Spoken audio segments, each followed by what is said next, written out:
My people who don't observe say ever since Sowore come expose Nelson Wike, the almighty Nelson Wike don't enter house o. Hey!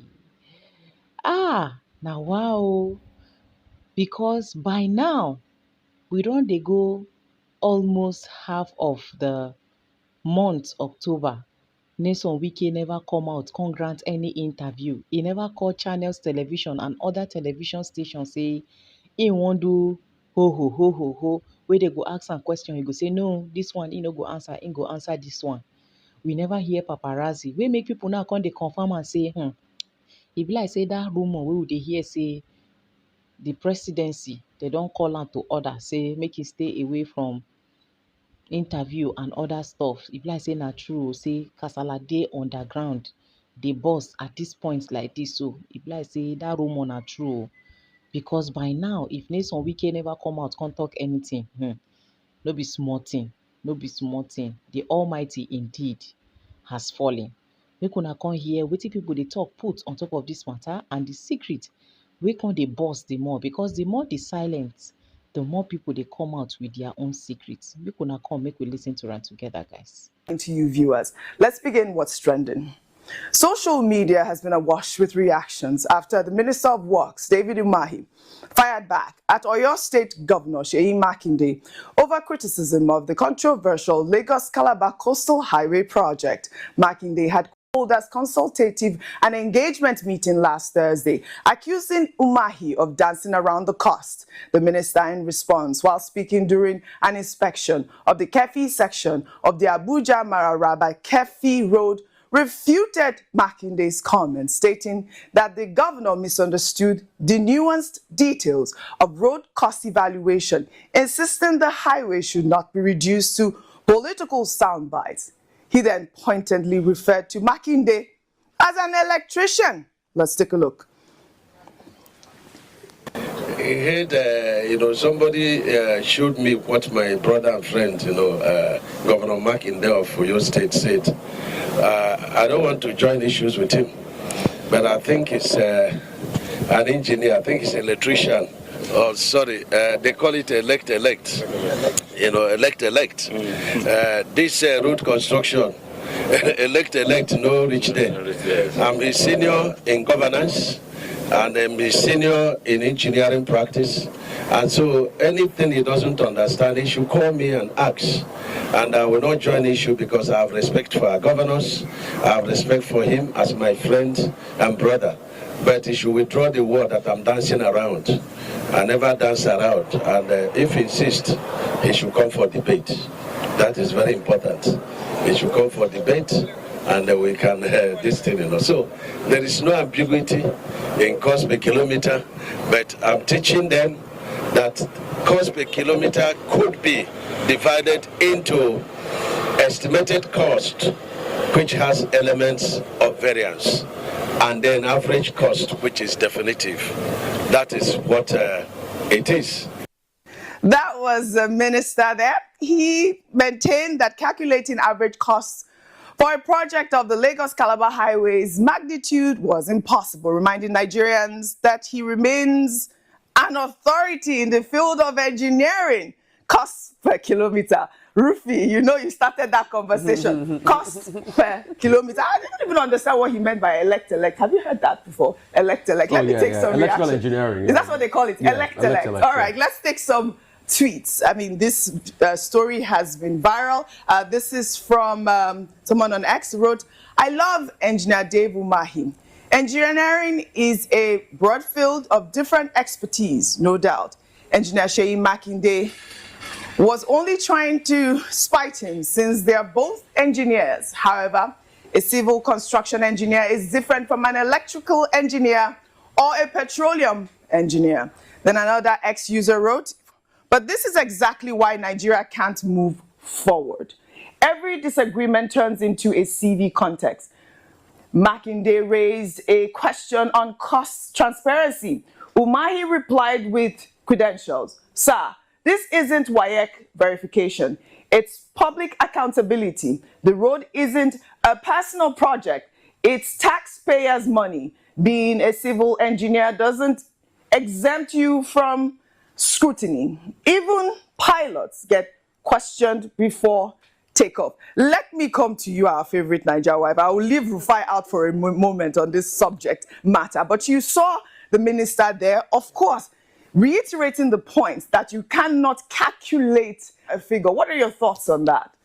I think that given the duration of this conversation, it has stretched out longer than necessary, because at this point we would have wanted to start to see more numbers being crunched. I don't think it's fair for accountability, for the spirit of transparency, for us to continue to focus on the trivialities around the conversation, because if we are to just focus on the core of this conversation, there are questions that are being asked that need to be answered. It doesn't matter whether those questions are answered by an engineer or whether they are answered by a lecturer or a professor. At the end of the day, we are aware that he is a minister and he works with an entire ministry beneath him, and there are several people that do the work behind the scenes.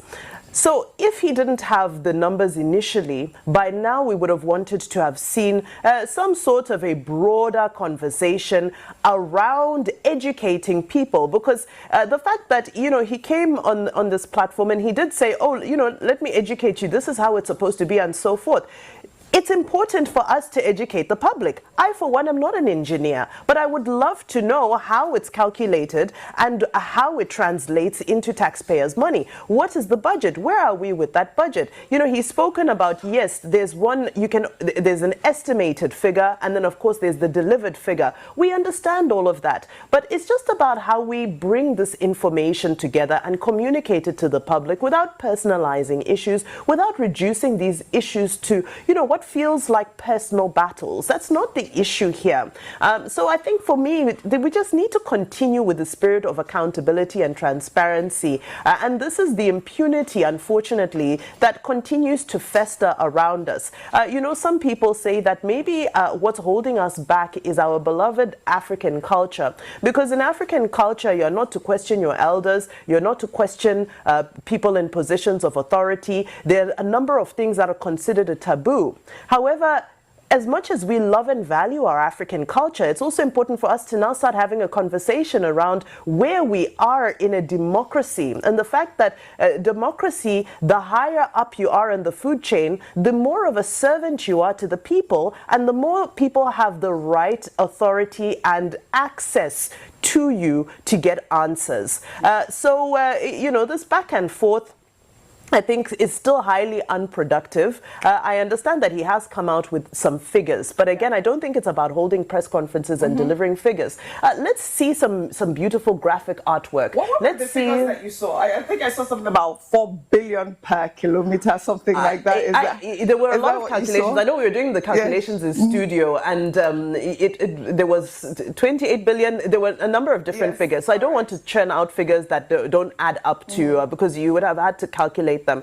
But I think whatever it is, it's not something that we should be crunching with our calculators. He mentioned in the interview when he was here on the morning show that there is a website that they are unveiling that should also have information and so forth. That website should also provide information, up-to-date information, cost. This is what we have spent thus far on so many kilometers from this place to that place, XYZ. That is what we call transparency and accountability. Fantastic. Been by our favorite Niger wife. Well, in another development, the presidential pardon granted last week by President Bola Ahmed Tinubu to 175 inmates and ex-convicts continues to generate public reaction. The clemency followed approval by the National Council of State, while among those pardoned by President Tinubu was Miriam Sanda, who had been sentenced to death in 2017 for killing her husband. The 37-year-old convict had spent 6 years and 8 months at Suleja Medium Security Custodial Center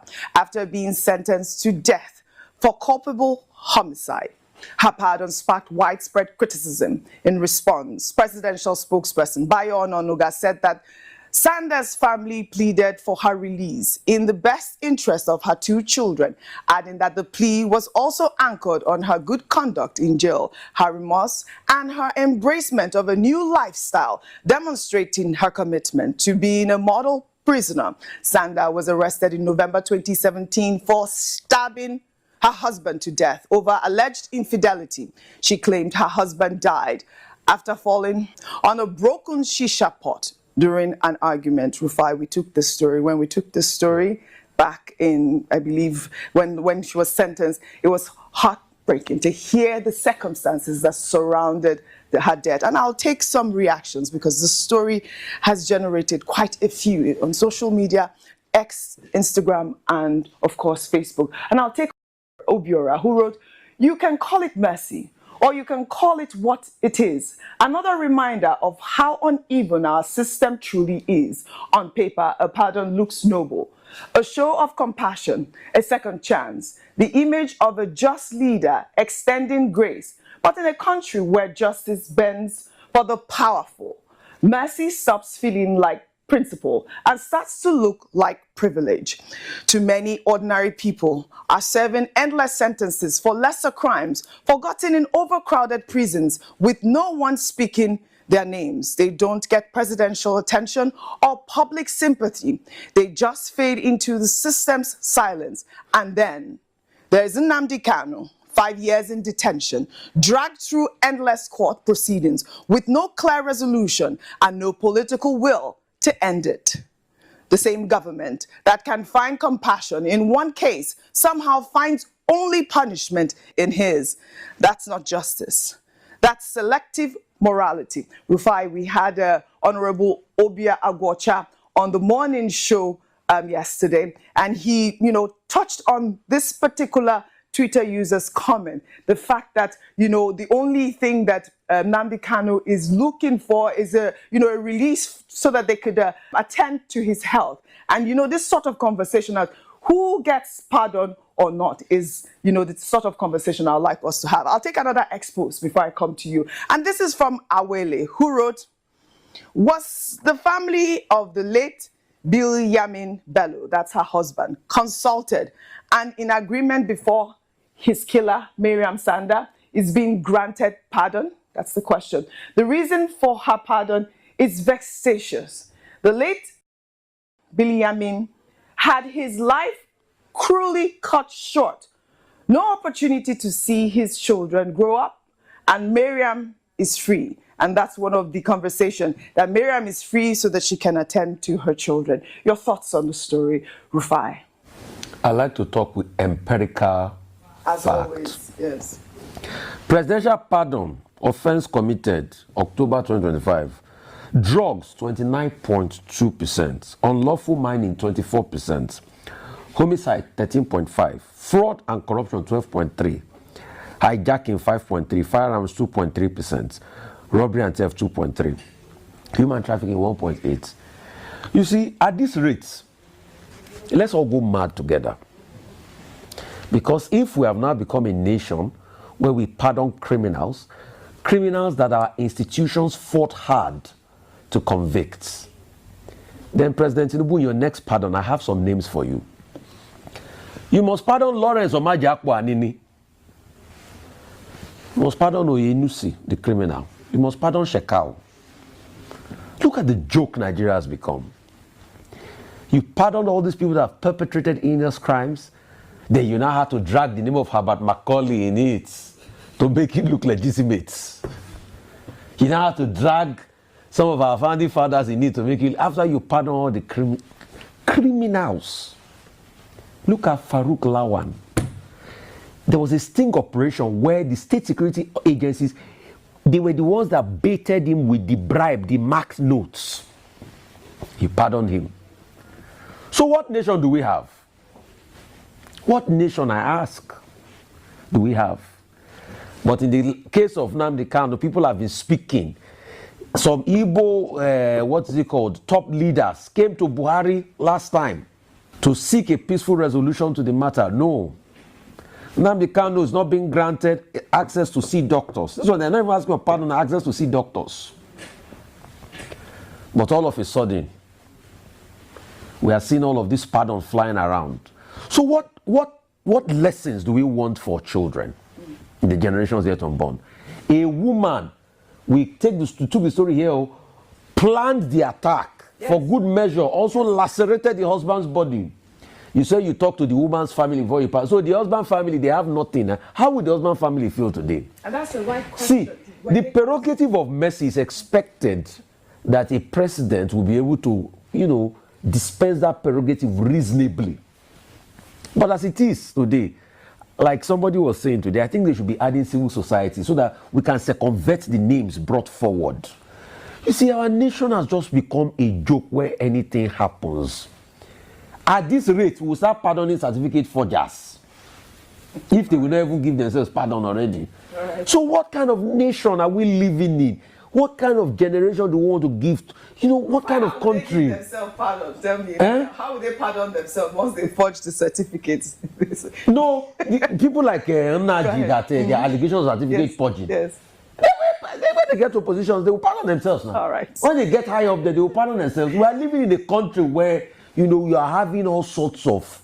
let me read a newspaper article that was written many years ago for you, Oji, where somebody was saying that people of questionable characters will be the one ruling Nigeria over the years to come. See, New Breed newspaper, this was in 1990s something, where they were saying drug barons may determine the political future of Nigeria. These are these are the issues in the country. This is not nice. And please, President Tinubu, with due respect, let's stop all of this. Let's make it make sense. Yes. I mean, we have to live in a country where it appears that the federal government, presents itself as being accountable, fair, and just. What is good for the goose, is that how they say, is good for the gander. The gander. Well, we'll continue to follow up on this story. I'm sure there will be more names that will come up from this executive presidential pardon. Well, we'll take our next story from Rome, where former presidential candidate of the Labour Party, Peter Obi, alongside his wife, Margaret Obi, met with His Holiness, Pope Leo XIV. Peter Obi said he traveled to Rome after a trip to the United States with the goal of praying for Nigeria's peace, unity, and renewal. Obi made the comments in a post on X, saying that he brought Nigeria's challenges before God during a spiritual pilgrimage. He wrote on X, and I'll read his post in part. He wrote, "At St. Peter's, we were privileged to be received in audience by His Holiness, Pope Leo XIV, to whom we humbly appealed for prayers for our beloved country, Nigeria. Along the way, we met several Nigerian pilgrims, men and women of faith, whose faces shone with quiet hope. Together, we renewed our trust in God's divine mercy and in the promise of a renewed and better Nigeria." Well, online reactions have been mixed, with some users noting that taking Nigeria's situation to God seems like the best option after exhausting all human efforts. However, observers highlighted Peter Obi's emphasis that faith should inspire action, with every citizen playing their part towards improving the state of the nation. And I'll take some reactions before I come to you, Vimbai. And this person wrote, "Truly, Nigeria's problem isn't that Nigerians haven't prayed enough, but it's more of not putting the interests of the country first. If we like, let's pray from now till 1 million years without doing the right thing for our country. Our country won't change. The election period will soon be here. Let's make the right call. Hashtag God bless Nigeria." Another ex-user wrote, "Whether I agree or not about taking Nigeria's matter to God, I think as a nation we must first take the matter into our own hands, because even the Bible said the violent ones take it by force until we do our part to take this nation from political vampires, looters, and thieves. God is not going to come down to help." And I think that is a valid point, Vimbai. But in the meantime, President Bola Ahmed Tinubu has arrived Rome, Italy, to participate in the Aqaba Process Heads of State and Government level meeting focused on West Africa's security crisis. The meeting, beginning October 14th, is a counter-terrorism initiative launched by King Abdullah II of Jordan in 2015 and co-chaired by Jordan and the Italian government. Presidential spokesman Bayo Ononuga said the summit will bring together heads of state, senior intelligence and military officials from African countries, and representatives of intergovernmental and non-governmental organizations to discuss evolving security challenges, including expansion of terrorist networks, the crime-terror nexus, and overlap between land-based terrorism in the Sahel and maritime piracy in the Gulf of Guinea. Vimba, I'd like for you to juxtapose both stories. Here, on one hand, we see Peter Obi in Rome putting Nigeria into God's hands, praying for Nigeria. And then on the other hand, we see President Bola Ahmed Tinubu in Rome as well, engaging with the Italian government over terrorism, insecurity. All of these issues are brought in the front burner for you to discuss right now. It's a busy time in Rome, certainly. I'll come sit with you. Fantastic. So, I mean, it's a busy time in Rome. Where do I begin? Let me begin from the fact that the first thing that brought me to Nigeria when I first came to this country many years ago was actually church. I came here to attend a church, to attend some prayer services and so forth. And I bring this to the discussion because I want to highlight the fact that I don't think Nigeria has a shortage of prayers or a shortage of the presence of God. I don't think it's always honorable for people who want to go on pilgrimages and pray around the world where they feel closest to God and where they feel God can hear them the loudest. Absolutely fine. But here in Nigeria, we do not have a shortage of God. But the question is, when we preach about the Bible and all of these things, how many people are actually taking all of those lessons and, all of those scriptures that we are supposed to live by? How many people are living by them? So I think that in the case of, Mr. Peter Obi and his beautiful wife, I think it's a noble cause for them to embark on this journey. But I think Nigerians right now want to hear their proposed solutions as an opposition in waiting, if I may call it that. Political season has heated up and the questions continue to spring up. We're here talking about presidential clemency and pardons. We're talking about the screening of a new INEC chair. We're talking about movements happening with political permutations by the day. There's a lot of uncertainty with the economy. Insecurity, is biting. So as much as this is a noble trip and as a private citizen, he's fully entitled to do so, I think what Nigerians really want to hear from potential leaders right now are proposed solutions. Now, Peter Obi has been consistent in always, adding his voice of opposition, his voice of dissent to various things. But I think where it lacks is that people want to know critically, besides being able to point out where there may be some weaknesses in what the government is doing, what are the proposed solutions and what's the way forward? And I think it becomes concerning when our way forward is to take Nigeria to God, which is in itself not a bad thing. However, let's get some more sort of empirical ideas on the ground. Now, with the president in Rome as well discussing insecurity, I mean, we're going to continue discussing insecurity for as long as it's a regional issue. And I think that's why, it's become more imperative to engage on an international, even beyond a regional level, on an international level, to try and see how we can find some sort of solution, sustainable solution to the crisis that we have going on in the Sahel. We've spoken so many times about the pressure points, whether it be, what happened from the fallout in Libya, whether it be what happens from Sudan, whether it be, the radicalization, the extremism, whether it's poverty, whether the conversation has been had so many times. Right. The question is, what are the new conversations the president will be having in Rome? What are the new solutions? Because it's no longer enough for us to continue to gather for these talk shops. We've hosted ECOWAS security summits here in Nigeria, but we're not seeing anything coming out of it. And I think it's now time for us to start seeing some more innovative interventions. As much as our armed forces are working, let's start to see more innovation. Right, a quick comment and then we'll quick comment. With due respect, I don't have anything against prayer. I like prayer. But I also like common sense. And I think it's misplaced to go to Rome and say, pray for Nigeria. Pray for Nigeria where? Have they not prayed enough? God knows when they've been praying for Nigeria. Look at the Rome Mr. Peter Obi went to. Is it prayer that they used to build Rome? They collected taxes, sales taxes and the likes. You pay taxes? No, they collected taxes. You don't pay POE. You don't pay POE every month. You have to pay taxes. Do you know how much you remove from your deducted PE that we all pay here? No. So Okay. They pay sales taxes and everything. They have institutions that work, Yes. that make the place work. They didn't say because it's Rome, Holy See, oh, God from heaven, make Rome work. No. Right. They don't pray to make it work. They clean their streets. They make it work. So enough of all this prayer. If in Rome, it is leadership that works there. They have departments of government. Why can't our department work? But when you ask questions about accountability here, I'm not going there. I'm not talking.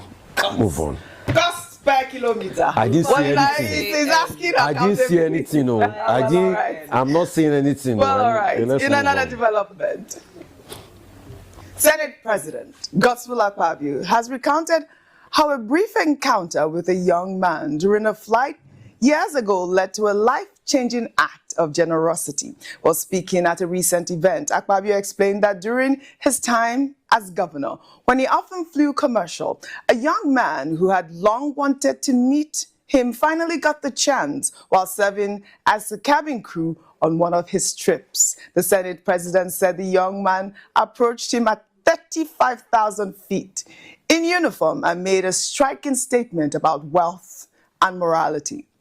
But I have a question to ask the US as well. US, is it actually true that our Oga at the top, now Pablo Escobar disciple, at least at a point in time, you people said you were going to release his report card. All of a sudden again, it's not released. Tomorrow you say you are going to release this report card, the next day it's not released. So I sincerely want to ask you people this question. Is it really true that our Oga at the top, na Pablo Escobar, say na Pablo Escobar disciple? Because in that regards now, if that is the case, in some certain countries, na buying offense. In our country now, that is to say he's supposed to be behind bars. Or if it's in your country too, that is to say he's supposed to be behind bars. So what is the whole deal about the whole thing? And at the same time, I'm daring our Oga at the top as well. I was expecting situation, a kind of a comment like, I dare you people to prove where I was an Escobar disciple, whether I was into kiniko peddling. Abi? But that statement is not coming from him. And at the same time, you people too now go pull them small today, tomorrow now go release them. So please, in the spirit of fairness, justice and amnesty that we are fighting for the likes of the Mazinam, the Kanu, and for the likes of bandits, let's actually know whether our Oga at the top self we suppose to fight for amnesty for them or we suppose to temper justice with mercy. You people should be magnanimous enough to tell us all these things. Because at the end of the day, it's going to look as if you people decide to keep quiet in regards to this, and at the end of the day, we don't know where we are, we don't know the character we're dealing with, it's going to look as if it's all about political gains. So be bold enough, be man enough to come out and tell us if our Oga at the top, that's Bulaba, is Pablo Escobar's disciple at a point in time also, so that we will know the way forward. I've been a bad thing I talk here.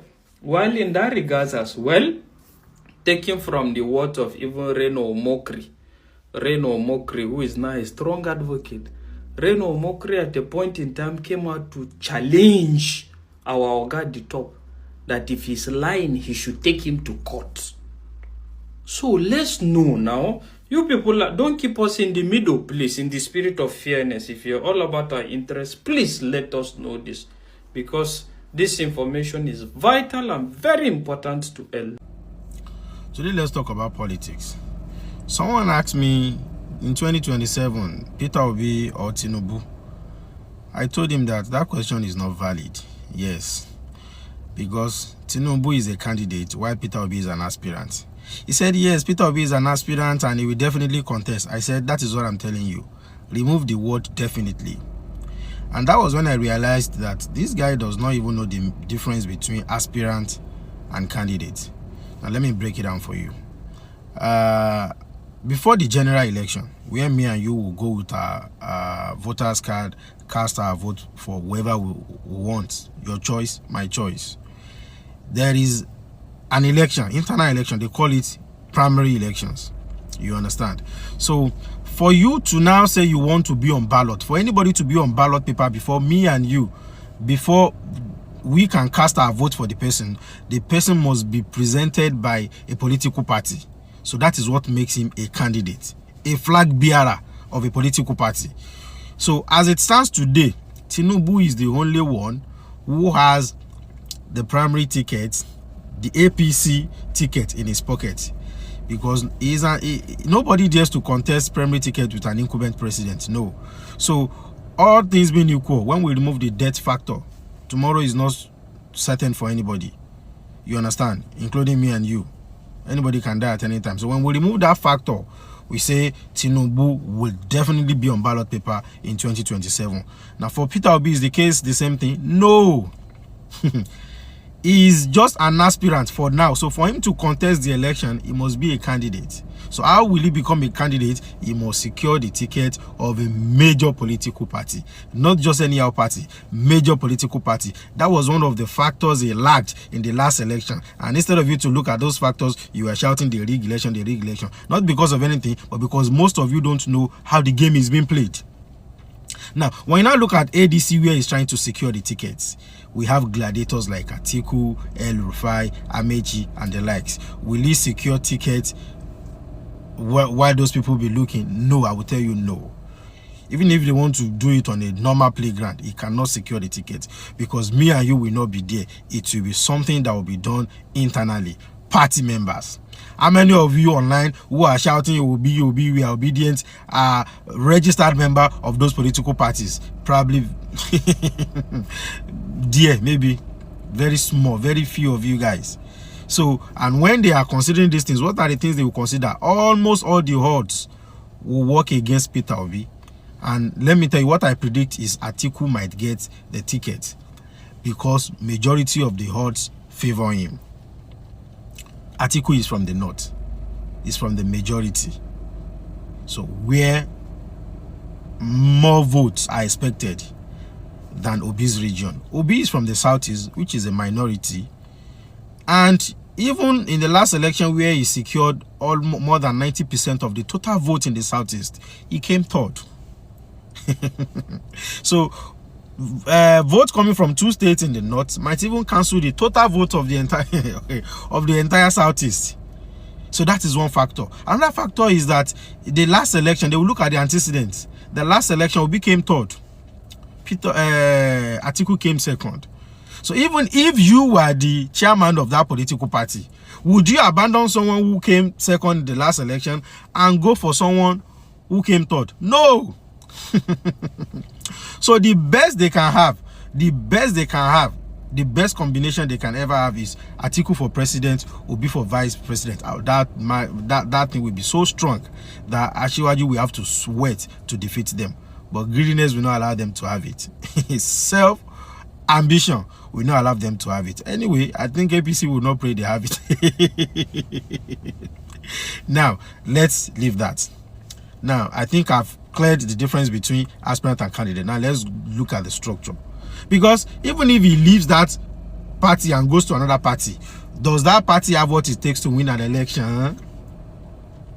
That is what some people don't understand. When we say structure, they don't even know what is structure. Let me try and break that down as well. Nigeria as an entity has states under it. You know, Nigeria is broken down to states.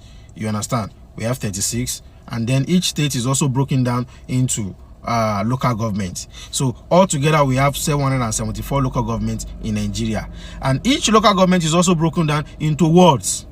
So altogether I think we have 8,809 wards in Nigeria. So in each ward you still have respective number of polling units, where me and you will now go and cast our vote in our respective polling units.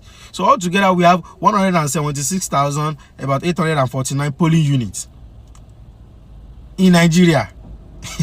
So as a political party, if you are contesting for the position of the president, you must have structure in all the 176,849 polling units. So in the last election, the Labour Party was unable to present party agents in all the polling units. That is what we are talking about, structure. So whatever structure you think you have on social media will not help if you fail to submit names and details of party agents to INEC on election day. And that is why it is easy for you to shout, election was rigged, because you did not partake in the process. It is a game. I'm not here to defend INEC or federal government whether the election was rigged or not, but I'm just telling you, in your polling unit, immediately you cast your vote, you stayed here till the result is announced. They display it in polling unit number so. This is the result. So the result will be taken to wards where it will be collated. So in ward so, this is the number of those. So if your result from your polling unit is now different from the one they are being added in the ward, then you can now say election was rigged. And then the same way it will be added up to local government level, up to state level, and then before the INEC chairman will now do the final addition. So you people did Simbe only want to call. So that is one of the issues. So when we are now talking about the structure, most of you will be like, let him secure the ticket first before we can now talk about, okay, who has the better chance? Because for now, we don't even know who and who is coming up. And you see them talking about APC, they are the one causing problem in ADC and Labour Party. They are giving us problems. They are this, they are, Oga, it is part of the game. In politics, one of your greatest strengths is to weaken the opponent. As far as it is legal and it doesn't come with violence, it is allowed. So if they plant mole in your house, they there, make you they look. So if you also have the chance, if they are causing problem in your own political party, you can also penetrate into their own political party and cause the same problem. It is part of the game. In game of football, as much as you are trying to score the opponent, you still need to try and prevent them from scoring at your side. So this is how the game is being played. So you people should calm down. We need Obi to secure a ticket first before we can now say, okay, is this game between Obi and Asiwaju? Is this game between Asiwaju, that is that guy? He knows how to consult, he knows how to permutate, he knows how to predict, he knows how to watch the game and understand the game. And this guy, like you always say, that before you execute plan A, you need to have already plan D.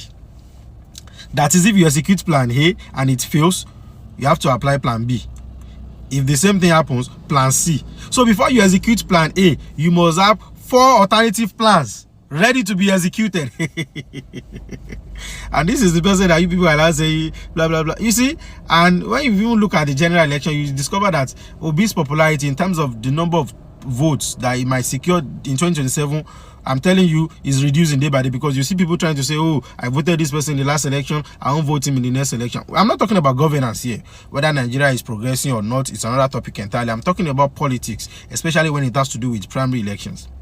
Most of you who can even participate in primary election, let's say maybe the party adopt a direct primary where all the party members can vote. You people will even refuse to join the political party. You prefer to stay glued to your iPhone 17 and be tweeting instead of you to join political party and probably vote for your preferred candidate even in primary elections.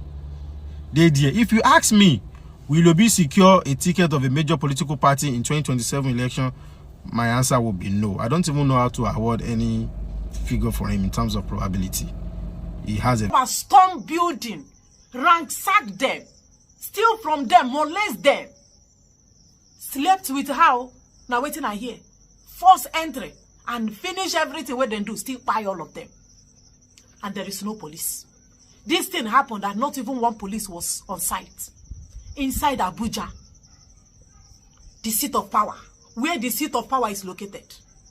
The only person that is being protected in that Abuja is that one that claimed that one that is parading himself as Nigeria president, the one that said he's Nigeria president. Now only him that they protect for Abuja and wike.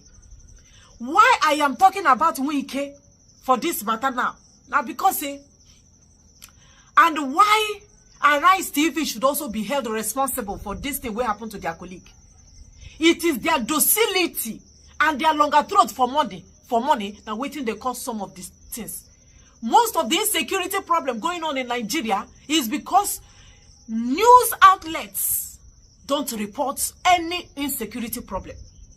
Insecurity challenges in Nigeria are being underreported by these TV stations. NTA, Channels TV, AIT, TVC. They know once they hear, oh, there is insecurity, they will fold their hands. They will fold their arms, close their ears, blind their eye. They no one report insecurity.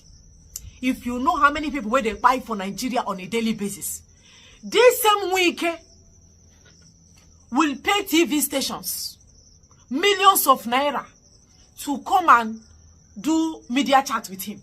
On another see him every month. Wike will pay this same Arise TV, News TVC, another news channel outfit in Nigeria. Pay them heavy money, millions of naira, to come and sit down with him and be asking him useless question. And he will now sit down, FCT minister. It's a capital territory where you be minister does not have security.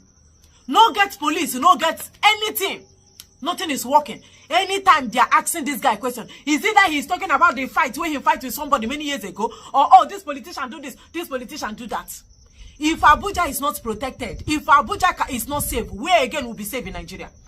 If the seat of power in Nigeria is unsafe, chaos everywhere, and it's been underreported.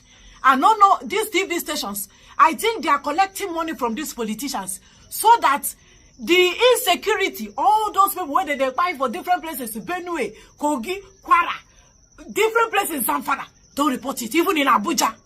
If you go for Abuja, I said only Tinubu then they protect for Abuja, including Wike. That is why you see him move with heavy security. 419, Mundibu Alhaji there for Abuja. One chance there for Abuja. Kidnappers there for Abuja. Ndakana there for Abuja. Armed robbers there for Abuja. Are you not worried that for hours these armed robbers stormed the building around 3 a.m. and they could not see police? So the money where they budget for CCTV, Abuja don't have CCTV. The money they budgeted for CCTV and to alert police when something like this starts occurring, whether in the midnight or in the daytime, where the money go? They have looted the money. You see this Arise TV and other TV stations in Nigeria, they don't pocket them. Journalists in Nigeria, you don't see the way journalists will sit down and be asking Wike a question.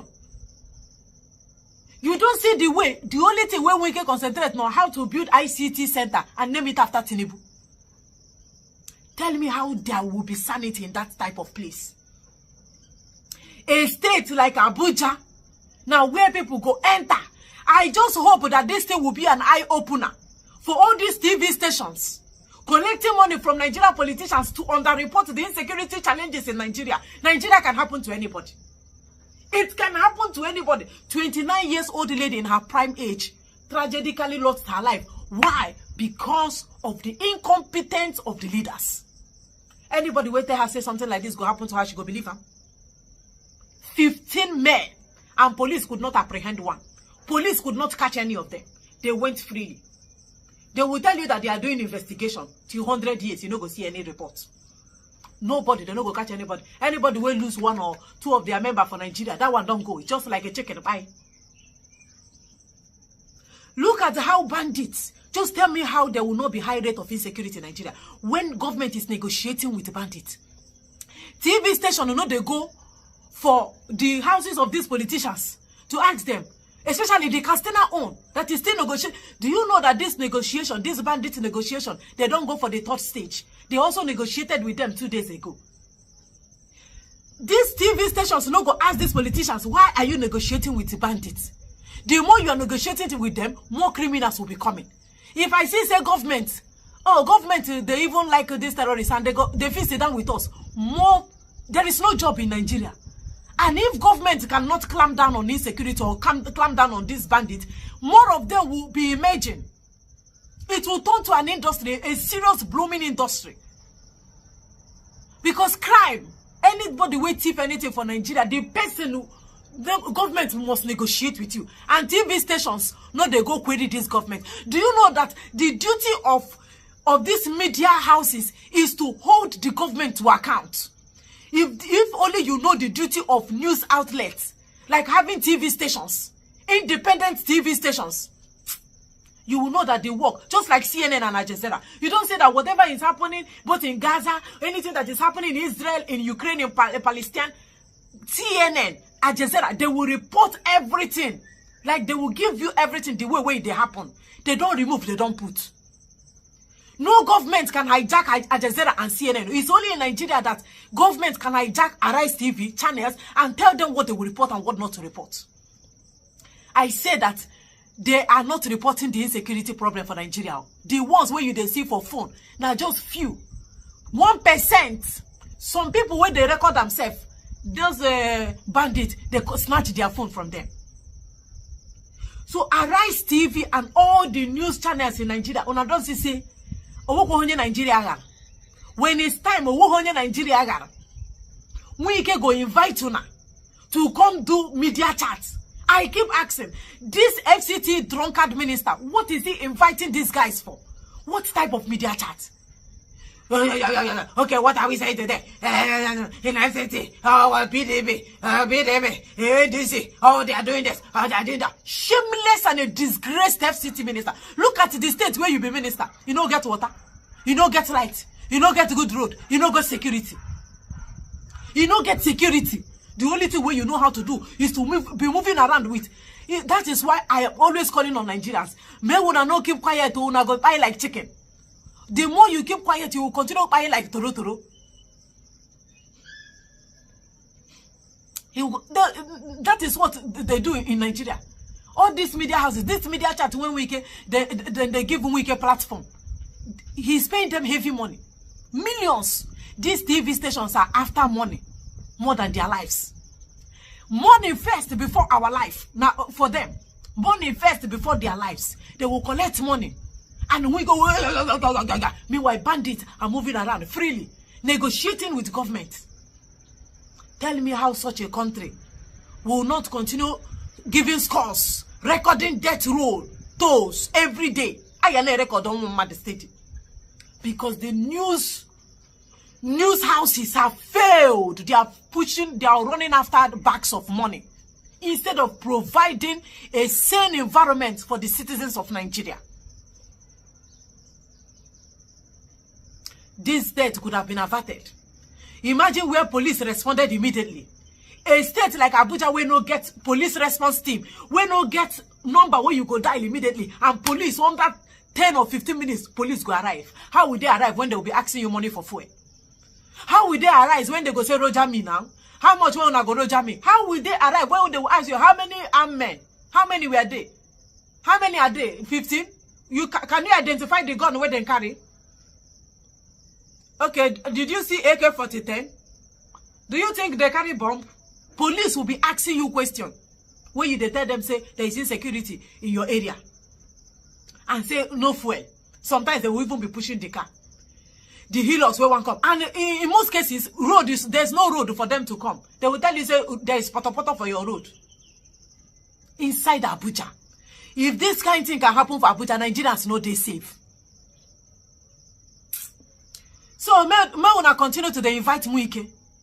Channels TV, TVC, continue inviting Wike.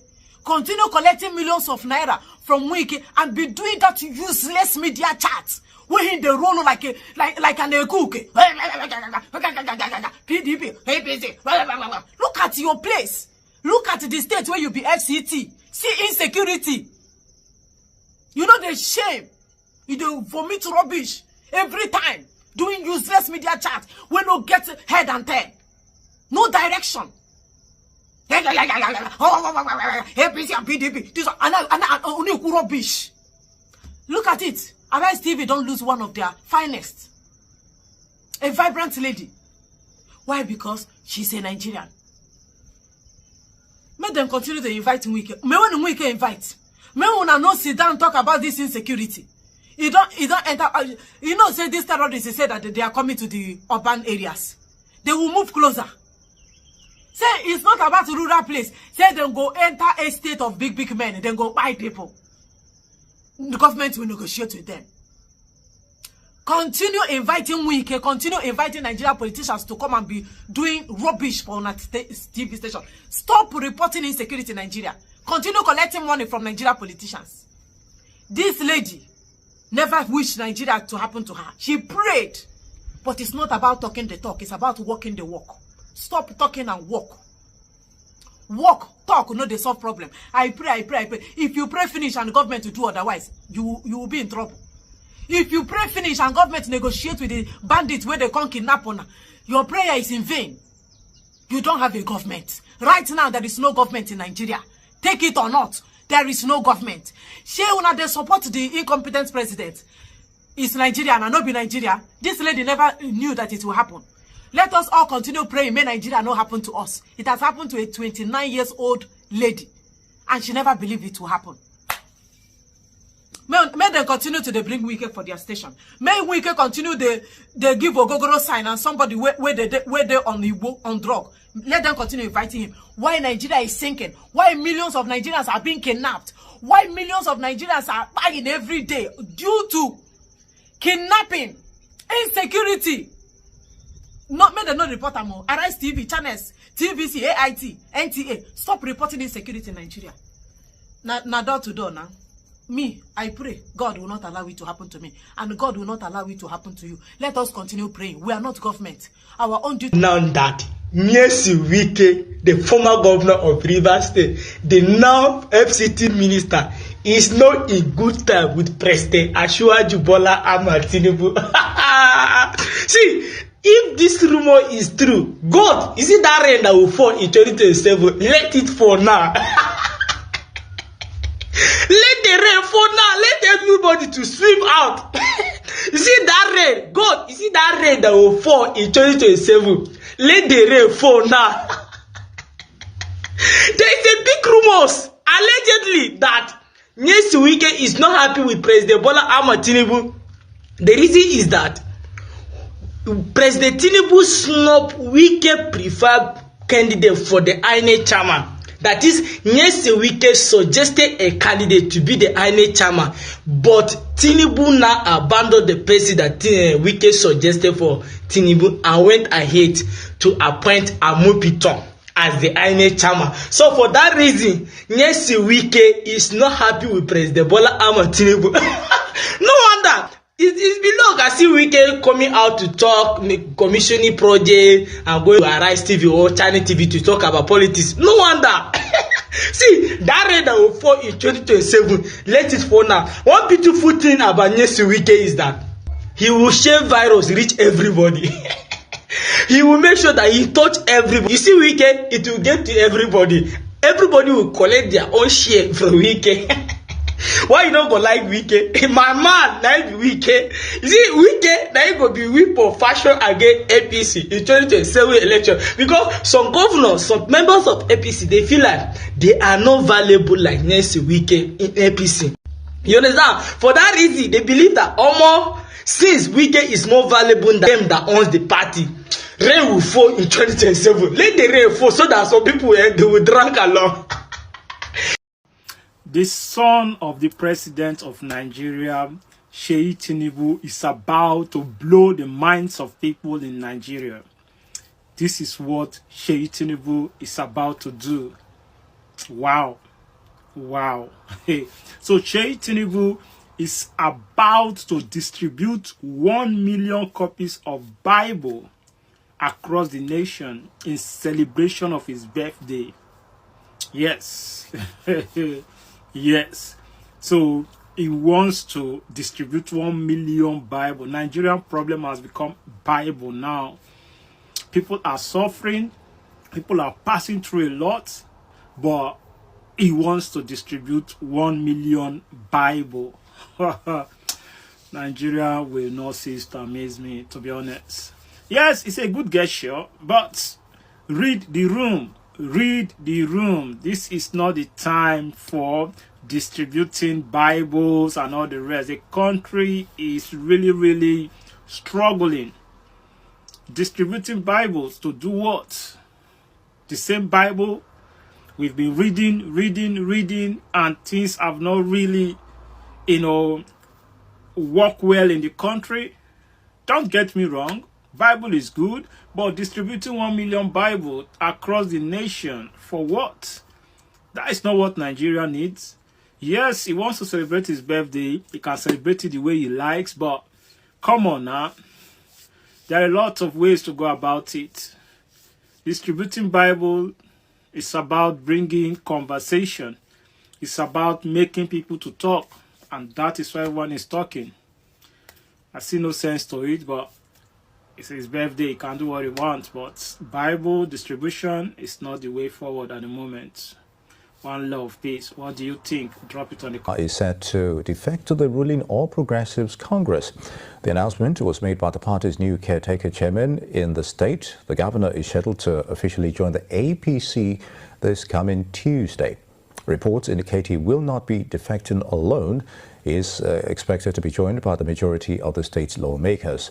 This includes members of the State House of Assembly, the National Assembly and local councillors. The APC national leadership has inaugurated a new caretaker committee to manage the party's affairs in Enugu.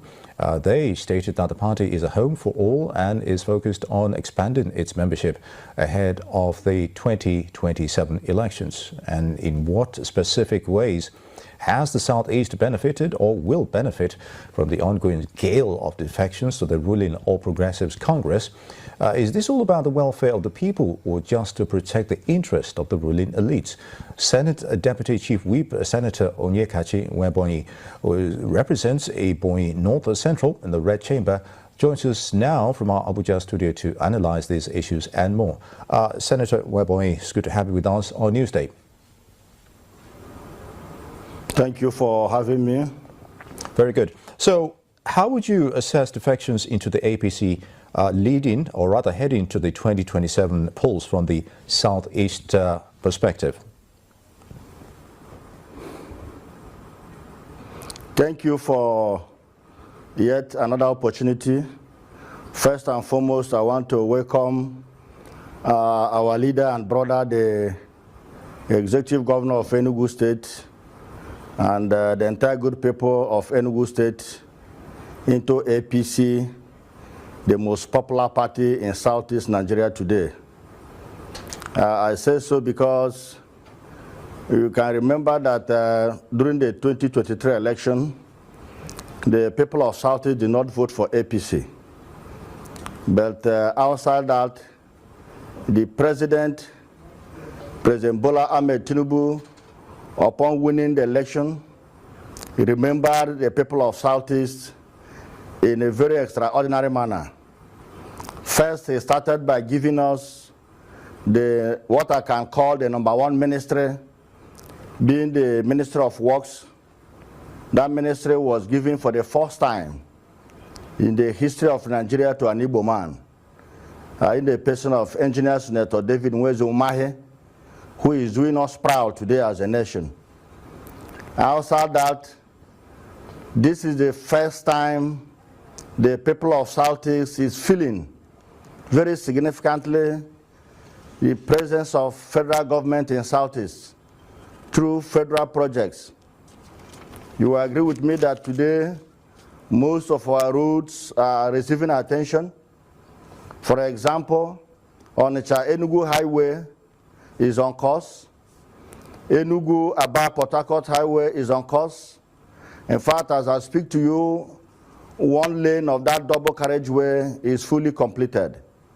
Today, you can access Port Harcourt from Enugu within 2-3 hours. Unlike before, from Enugu to Port Harcourt, it will take you up to 5 to 6 hours.